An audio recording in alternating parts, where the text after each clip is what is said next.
The newsreels that were shown along with feature films knew a good thing when they saw one, catching their place. Nobody black ever did anything very newsy in it. They did things like eat watermelon in watermelon eating contests.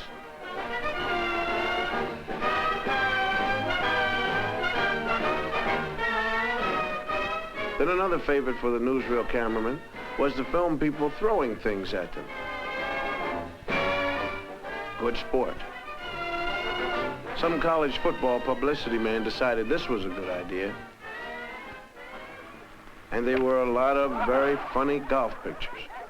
If you weren't black, they were funny, I guess.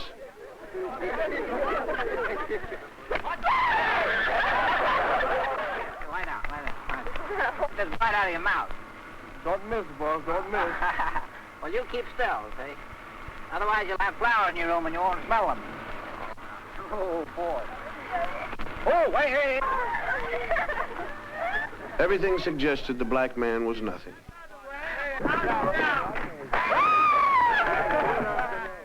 Hollywood adopted a sort of British attitude toward black natives of other countries. They were always sneaking around the bushes, you know, carrying stuff on their head. White men weren't supposed to get caught sweating. I've seen a picture called Prestige, and it stated the colonial attitude. Don't let it break, Andre. Take to him your race for a wedding gift. The prestige of the white man. That means everything you stand for, and it is the only weapon you two will have. Prestige. But it is enough to preserve you. Yes, sir. And I'll try to remember it. If you'll kiss me. Even though most non-white natives of any place were savages in films, it often pleased white producers to endow a few chosen blacks with the virtue of great loyalty to him, the white man. Here's one defending Anne Harding to the death. There was always one loyal and true black man who would do anything for his master. Some of them were wonderful people. You know, if you really get a good one. Mostly, though, Negroes were not heroes. They were a bit part servants, railroad porters. Watch your step. Watch your step, sir. Now, this is your destination, folks. They made very good chauffeurs. Looked good in their caps. Good morning, Colonel, sir. And they were great at serving all kinds of drinks. That cough of yours stays with you like poor relation. What's that you got there, Libby? Your sassrous tea. Wherever there was a thirsty master, there were they also.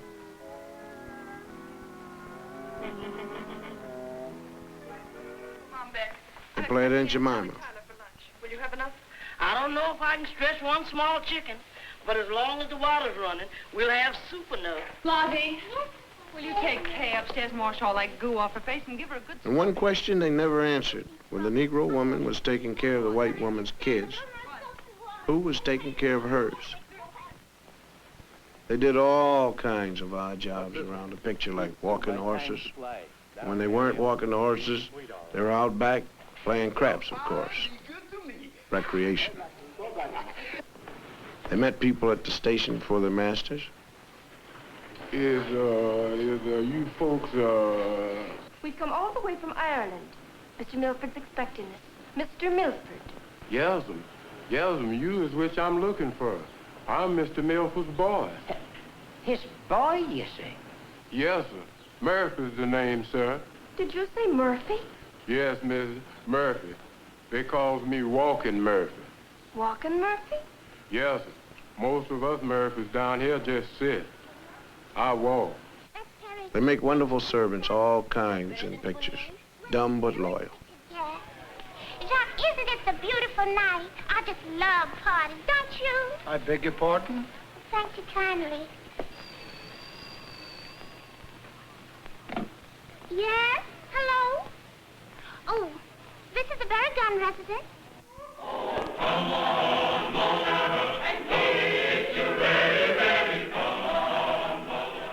And things were getting pretty tough during the 30s. And a good thing for a lot of black actors was that they made a movie called The Green Pastures with, like they say, a cast of thousands. It gave a lot of people work, but it had all the old stereotyped characters. It was clever and funny and all black, but it was a white man's picture. I'm the Indian. Henry, you sure got the prettiest wings. Oh, they just my old ones. Cigar, gentlemen, cigar. Just have yourself. Cigar, gentlemen, cigar. Oh, Lord, the smokehouse is empty. Oh, Lord, let me get them groceries. Oh, Lord, let me see that little six. Where? Come on, you gonna feed me or not? Hey! Why, you just a little boy, gambling and sinning and chewing tobacco like you was your own pappy. And you've been drinking Sonny Kick Mammy wine, too. You gamblers ought to be ashamed of yourself leading this boy to sin. Well, he's the best crapshoot in town. You find my mammy, do more than I can. While Hollywood was turning out films, radio came along and decided to get in on it, too. Two white fellows from Chicago invented two black characters they named Amos and Andy. They played their parts on the radio for 30 years. This is them doing their bit. Well, Brother Crawford looks pretty good since he's been here at Palm Springs, don't he? Yeah, looks like his wife done beat him on the... When radio moved over to let television in, Amos and Andy went with it. These two white cats couldn't play Amos and Andy where you could see them, so what they did was they had a black cast. The cast was different, but the stereotypes were the ones that the white people had come to know and love. They were shady characters with money. Well, I got the books right here, and they're open to each and every brother complete inspection. Get your hands off of that thing there. So you want to see the financial books, huh? Yeah. Well, there he is. There he is. You done see them. The meeting's adjourned. They were still slow and lazy. Are you sure they're not here? Oh, yes, they told me so themselves. Have them report to our office right away. I sure tell them all right. I got to see. They had trouble with the English language, misused words a lot. And Mr. Brown, my new secretary here, ain't gonna have no time for no extracurricular activities. And I'm telling you now, as long as you have that secretary in your office, I'm going to work as a secretary myself. Oh, give me an ultimatum, huh? Well, I'm putting my foot down. They had trouble with women. And it was always the women who were dominant. Come on, Herman. Mostly black actors aren't playing the old stereotypes anymore. There are people who say they're playing a new stereotype. Sidney Poitier is always helping some little old ladies across the street, whether they want to go or not. The black people in this country got a bum deal for a long while, and it won't hurt much if we see a little of that now and then. Stanley Kramer has let us use some scenes from Guess Who's Coming to Dinner. You look at these and remember Birth of a Nation. This is the opening scene when Catherine Hutton is bringing Sidney home for the first time. This is Dr. Prentice. John, Miss Matilda Binks. Pleased to meet you, Miss Banks. I've certainly heard a great deal about you. Katharine Hepburn and Spencer Tracy are the girl's parents. Thank God he's right. She's 23 years old, and the way she is just exactly the way we brought her up to be. We answered her questions. She listened to our answers. We told her it was wrong to believe that the white people were somehow essentially superior to the black people, or the brown or the red or the yellow ones, for that matter. People who thought that way were wrong to think that way. Sometimes hateful, usually stupid, but always, always wrong. That's what we said. And when we said it, we did not add, but don't ever fall in love with a colored man. Sidney tells it like it is to his old man. You and your whole lousy generation believes the way it was for you is the way it's got to be. And not until your whole generation has lain down and died will the dead weight of you be off our backs. You understand? You've got to get off my back.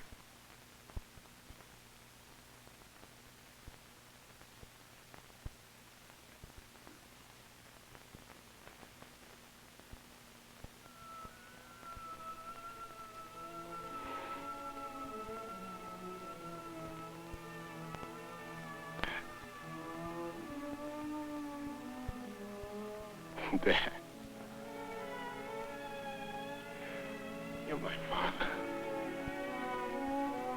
son, I love you. I always have, and I always will. But you think of yourself as a colored man. I think of myself as a man.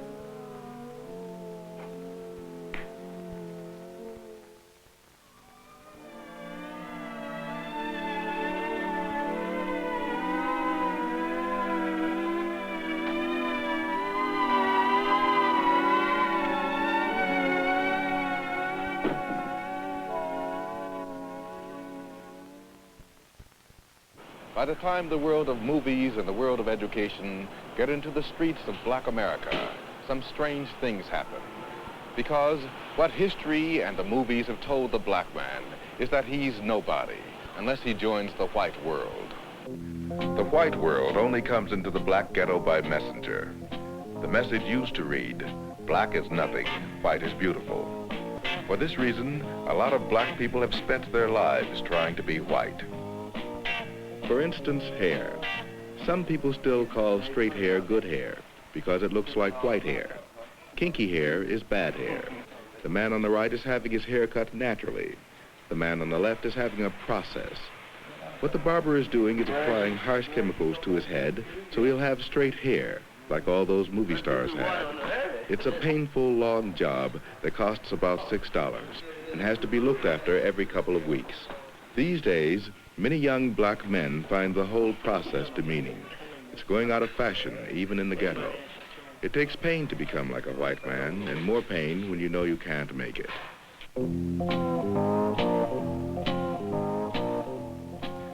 For a while, it seemed to the black community that the way to escape was to get as rich as possible and look as white as possible. And as affluence came to some black people, all the lessons of history and all the lessons of the movie seemed to be succeed on the white man's terms. So, the middle-class Negro took the white man's dreams and tried to make them his. Today, many middle-class Negroes have the education and the money to provide themselves with all the white man's dreams but one, universal social acceptability. He has not yet been able to join in any normal or casual way the white man's affluent society, so he has his own. The white man's attitudes still exclude the black man and the black woman. There's a fallacy in this country that says that any man by his merits can make it. That is not true. Do not believe that. It is not true. Because any man in this society cannot make it. That's where the whole fallacy is. The white man keeps saying to you, if you just stop being black, if you just stop shooting your people on Saturday night, if you just stop talking Negro dialect, if you clean yourself up, get yourself a job, you're going to make it in this society. It's not true. I know for myself I have a master's degree in social work, and I know that people won't accept me. And I was an honor student, and I know I can make it. They won't accept me. They don't discriminate against me because I'm a Christian. They're discriminating against me because I'm black. The message down here is coming in stronger. It's be yourself, be black. The new generation of black young Americans is asserting itself in a new and possibly disturbing way. Many black Americans are giving up on American society. If you can't wash white, even if you have the money, if you can't wash white because you are basically black, what you do is react, sometimes radically. Here is a measure of the reaction to white is beautiful. This is a storefront school in Philadelphia. The children are being given a black preparation before they enter the city's schools. They're not especially gifted children, they're just from the neighborhood. One black man named John Churchville put it all in finance. Right? You understand that? Yeah. All right. A number is a concept of quantity or an amount. That is wrong. No! No! A number is a concept of quantity or an amount. That is dead wrong. He's not only teaching new math to children whose ages range from 17 months to 5 years, he's decided to give them the emotional armor they need to protect themselves against the education they're sure to receive when they start kindergarten. Any anybody tells you something wrong, are you going to do it? No! All right. What do you want, Janelle? I want freedom. When do you want it? I want my freedom now. No, you have to wait till next week, Janelle. You can't have it now. How can you wait till next week? Yes. Okay. Sit down. All right, young man, stand up. When do you want your freedom, young man? I want freedom now. You can wait till next week, though, can't you? No. Michael, you'll just have to wait till next week. You can't have it now. Are you willing to wait till next week? No. Suppose I said that you have to wait till next week. Now, you're going to wait till next week, aren't you? No. How are you going to get your freedom? I will use any means necessary to get my freedom. Any means necessary? Yes. You know, all right, sit down. Young man, what is your name? My name is Eric Houston. Levante.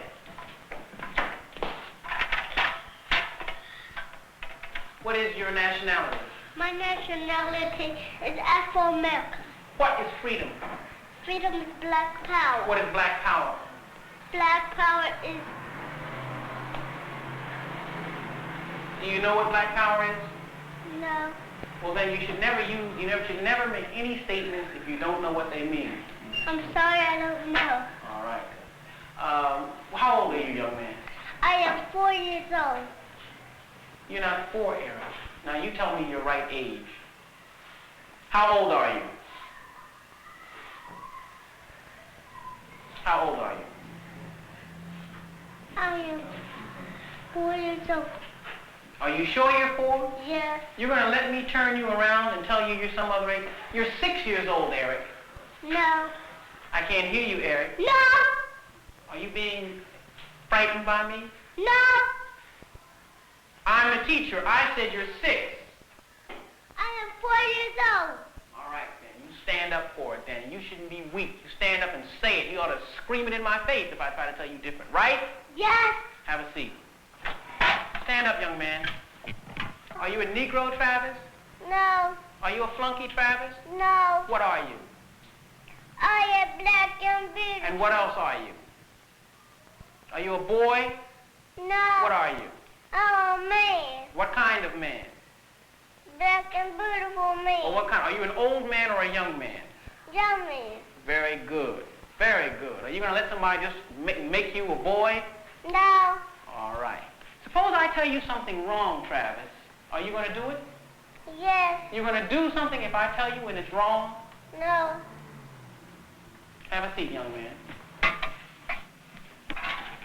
Eric, you're going to be reasonable, aren't you? No. Come here. Here you are. Fine young man, right? Yes. Are you going to be scared of me? No. Are you going to be scared of some president of the United States? No. Some mayor? No. Some policeman? No. All right. You're a Negro. Yes! You're a Negro, Eric. No. Somebody pass me my stick. I said you're a Negro, boy. No. You're getting mighty soft. You're a Negro. No. Very good. All right, sit down. You, young man, you come here.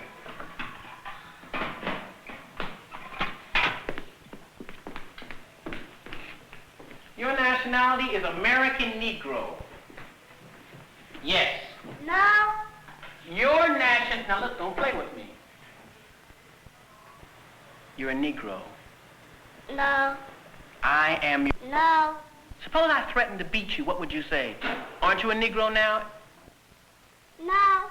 What are you? I'm black and beautiful. What is your nationality? My nationality is Afro-American. Suppose I had some money in my pocket. Suppose I gave you $1 to say that you're an American Negro. This is money now. Money talks. Money talks. This $1. And if you don't say it, you don't get it. You're an American Negro, aren't you? No. You won't have any money. You know you need money, don't you? Yeah. You need money to live, don't you? Yeah. All right. All you have to say, Leon, is that you're an American Negro. Aren't you an American Negro? Are you an American Negro? No, What are you?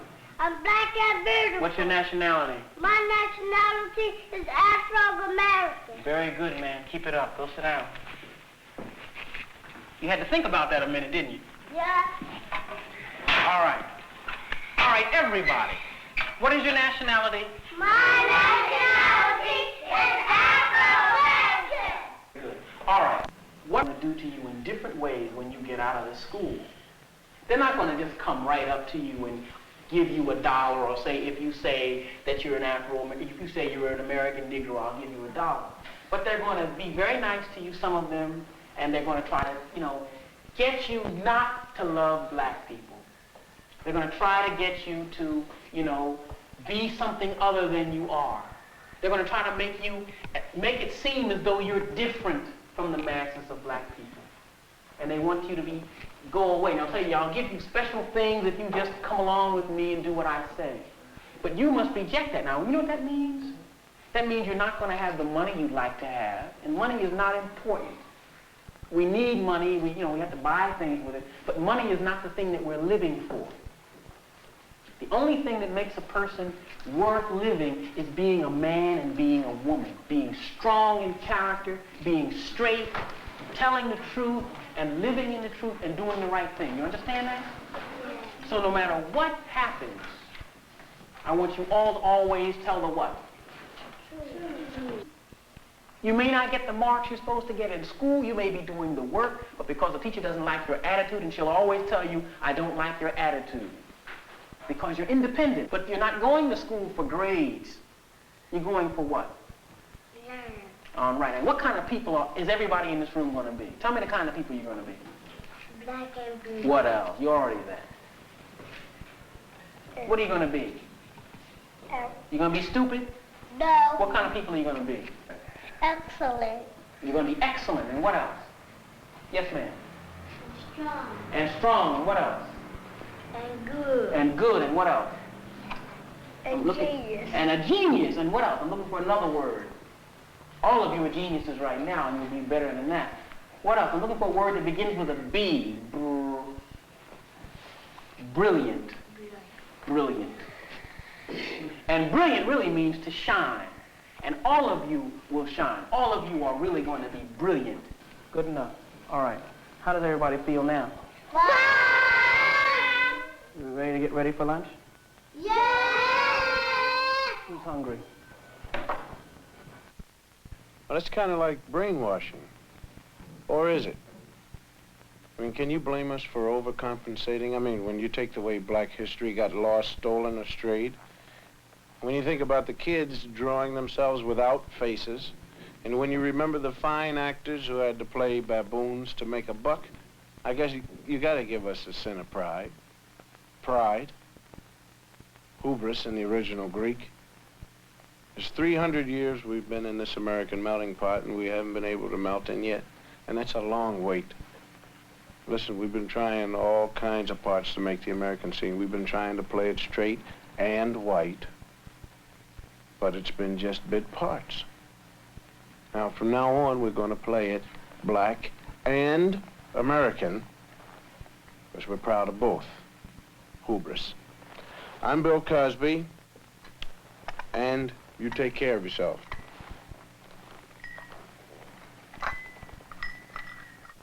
All right. What is a set? A set is a collection of objects. What is a subset? A subset is part of a set. What is a member? A member is one unit of a set. What, in terms of set comparison, does larger mean? Everybody together. I'm going to ask you all a question. Let's see if you can do it. All right? What is arithmetic? Arithmetic is not a number. What is a number? A member is one unit of a set. What is, in terms of set comparison, what does larger mean? Larger means a set that has more members in it. In terms of set comparison, what does smaller mean? Smaller means a set that has less members in it. All right. All right. Now, quickly, look up on the board, relax, but think very quickly. You understand? Yes. All right. In terms of set comparison, we want to compare two sets, and I want you to tell me which is larger. The first time around. A number can't have a